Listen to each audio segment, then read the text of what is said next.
তো নয়ন ভাই আপনি কয়দিন ম্যানুয়াল চালান? 3 দিন। কেমন কিরকম পারেন? আলহামদুলিল্লাহ ভালোই। আচ্ছা আচ্ছা, এর আগে কি চালাইছিলেন?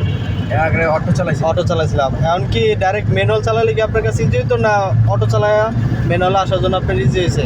অটো চালায় ম্যানুয়াল আসা হয়েছে। কারণ এখন তো আপনার একটা ভয়, প্রথম যে ভয়টা ছিল ওই ভয়টা এখন কিন্তু কাজ করতেছে না। হ্যাঁ। এখন ইজি, এবং এখন ওই যে সবগুলো গিয়ারই কিন্তু আপনি শিফট করতে পারেন নাকি? গাড়ি বন্ধ হয় না, গাড়ি বন্ধ হয় না, এই যে একা একা গিয়ার শিফট করতেছে।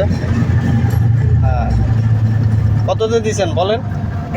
একে দিছে। হ্যাঁ, এখন আবার দুইয়ে দেন। এখন ঘুরান, এই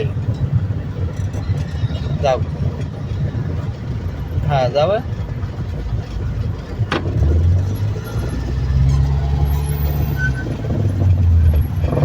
এই যে, এখন কততে চলে? এখন বর্তমানে 2 চলে। দুই আছে, তো তিনে দেন। হ্যাঁ তিনে, এই যে এখন তিনে চলতেছে এই গাড়িটা। এটা ম্যানুয়াল গাড়ি।